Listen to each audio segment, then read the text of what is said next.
හැම ගුරුවරයෙකුම කැමති තමන්ගෙන් ඉගෙනගත්ත දරුවෙක් ලංකාවේ ප්‍රථමයා වෙන්න. හැබැයි මට හම්බ වෙනවා ගුරුවරයෙක් ෆේල් කියලා අයින් කරන දරුවන්ව පාස් කරන එක තමයි මේසකෙම හීනේ. F1ක් C1ක් තියෙන දරුවා ඒ මට්ටමට කියන එක තමයි මේසගේ හීනේ. අයිබෝන් සර්. අයිබෝන්. මුලින්ම අහනවා දීපස මේ ඇයි මේ අදක්ෂ ළමයින්ට උගන්වන්න මෙච්චර කැමැත්තක් තියෙන්නේ? ඒක කරන්න පුළුවන් ලේසි වැඩක්ද ඒක? ඔව් අපි මුලින්ම ළමෙක් මැත්ස් වලට අදක්ෂ වෙන්න හේතු හොයන් ඉන්න බෑ. එතකොට අදක්ෂ වෙන්න මූලික හේතුව මේ ළමයා 11 හිටියට හරි ඉන්න 9 හිටියට එයාගේ විෂය මැත්ස් වල විෂය දැනුම 6 7 අන්න ඒ වගේ වෙනවා. එතකොට මෙයාට 9 දී හරි 10 දී හරි 11 දී හරි උගන්නන ඒවා අල්ලගන්න අමාරු වෙනවා. ඇයි ඒවා හැදෙන්නේ අර මූලික 6 7 8 ඒවත් එක්ක. ඒ විෂයත් එක්ක. එතකොට ළමෙක් හිතනවා මේක මේ විෂය අමාරුයි. ඒ නිසා මේක අල්ලගන්න හරි අමාරුයි එහෙම කියලා. මේ අපි මෙන්න මෙහෙම හිතුවොත් එහෙම දැන් ශ්‍රේණියක ඉන්න ළමෙක් අපි අච්චු පොතේ පාඩම් පිළිවෙලට අරගෙන උගන්වගෙන යනවා. දැන් හැමෝම ගුරුවරු 99%ක්ම කරන්නේ අච්චු පොතේ පාඩම් ඒ ටික අරගෙන පිළිවෙලට හදාගෙන යන එක. හැබැයි ඒක බොරුවක්. එහෙම උගන්නලා ගණන් අමාරු අම්මේ කතා කරන්නේ ගණන් අමාරු අය ගැන.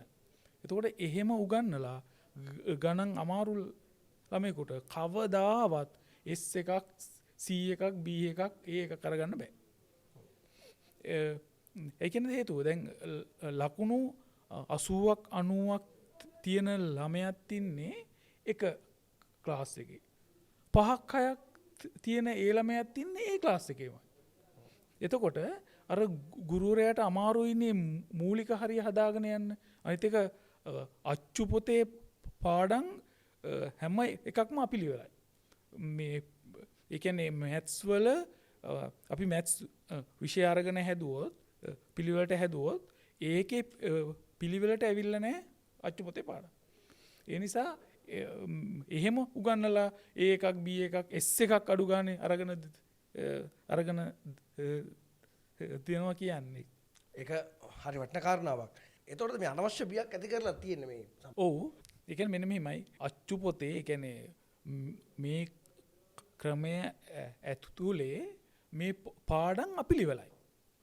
ඒ නිසා මේ අපිලිවෙල නිසාම විෂය අමාරු වෙලා.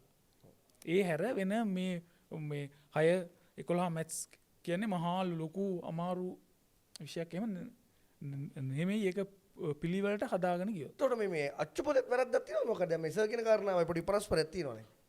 ඔව් මේක මම අරන් ආවේ ඒ අඩුපාඩුව පෙන්වන්න.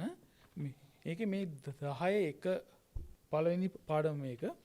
එතකොට මේක හදන්න උවමනයි නම් උවමනා මේක හරියට අල්ලගන්න ඕන නම් 1 2 3 4 පාඩම් 6ක දැනුම උවමනා වෙනවා.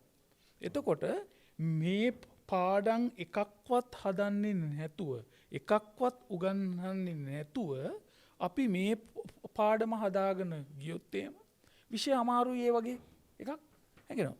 දැන් ඇත්තටම සර් ඔය ෆේල් මට්ටමේ ඉන්න දරුවෙකුට C B වගේ රිසල්ට් එකක් එන්න පුළුවන්ද? ඔව් එක ළමෙක් හිටියා මගේ මේ මෑතක. එයා මම ළඟට ආවේ එයාගේ නම සෙනුරි භාග්‍ය මුරුටුව විශ්වාලෝක විද්‍යාලයේ. එයා මම ළඟ O level maths fail වෙලා ආවේ මම ළඟට. එයා හරියට මම ළඟට ආවේ මාස 5මාරක් වගේ. ඒතකොට එයා මාස 5මාරක් මගේ රිවිෂන් එකට ඇවිල්ලා එයා B එකක් අරගත්තා. අවුරුදු 11ක් ඉස්කෝලේ ගිහිල්ලා S එකක්වත් අරගන්න අමාරුන ළමයා මම ළඟට ඇවිල්ලා මාස 5මාරෙන් 6න් B එකක් අරගත්තා. අනික දැන් A6ක් A7ක් අරගන්න ශිෂ්‍යයෙක් මැත්ස් වලට ඒකක් අරගන්නවා කියන එක මහ ලොකු අමාරු එකක්. සාමාන්‍ය. ඔව් සාමාන්‍ය එකක්නේ.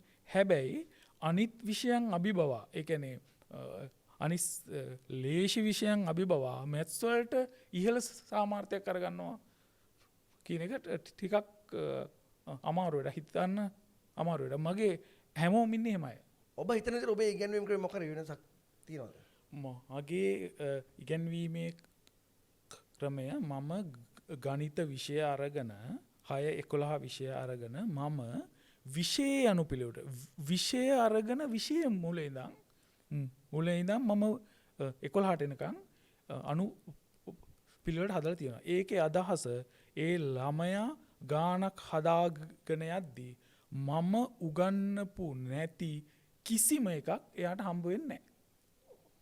ඒකයි විශේෂත්වය. දැන් හුඟක් ගණන් හදාගෙන යද්දී ආහාරෙන් ඉගෙනගෙන එන්න ඕන, මේ ටික මෙහෙන් අල්ලන් එන්න ඕන. එහෙම එකක් මගේ නෑ. මම පැකේජ් එකම තියෙනවා. මුළු පැකේජ් එකම මුල ඉඳන් කිසිම දෙයක් අඩුපාඩු නැතුව විෂයේ මුල ඉඳන් මම හදාගෙන යනවා. ඉතින් මේ ක්‍රමය ගැන විශ්වාසයක් ඇති වෙලා මේක බලන දරුවෙක් වේවා දෙමාපියෙක් වේවා කොහොමද ඔබතුමාම එකතු කරගන්නේ වැඩිසල? මම කියන්නේ ගණන් අමාරුම අය. පුළුවන් අය මම ළඟට එන්න එපා. පුළුවන් අය ඕන ගුරුවරයෙක් ළඟට යවන්න. ගණන් අමාරුම අය 9යි ශ්‍රේණියයි 0.76යි 0.95යි 7යි 2යි 7යි 2 නම්බර් එකට WhatsApp මැසේජ් එකක් එවන්න.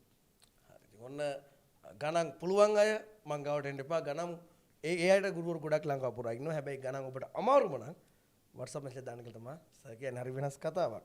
ඉතින් අවසාන වශයෙන් මේ ලංකාවේ අධ්‍යාපන ක්‍රමය ගැන මොකද ඔබතුමාට කියන්න තියෙන්නේ? මූලිකව මේ විෂය සම්බන්ධයෙන් මගේ අදහස කිව්වොත් එහෙම විෂයක් අපිලිවෙලට හදලා ලේසි ප්‍රශ්න දෙනවට වඩා හොඳයි විෂයක් පිළිවෙලට හදලා අමාරු ප්‍රශ්න දෙන එක. ඒක මගේ අදහස. ඉතින් අවසාන වශයෙන් අපි කතා කරමු දුව දරුවනේ. ආයෙත් මම ඔයාලට කියන්නේ ගණිත විෂය පුළුවනි නම් මම ළඟට එන්න එපා. ඕන හැටි ඔයාලට ඔන්ලයින් ෆිසිකල් ඉන්නවා ගුරුවරු. ගණිත විෂය අමාරුම නම් විතරක් මම ළඟට එන්න මට මැසේජ් එකක් එවන්න අර ඉස්සෙල්ලා කියපු WhatsApp නම්බර එකට.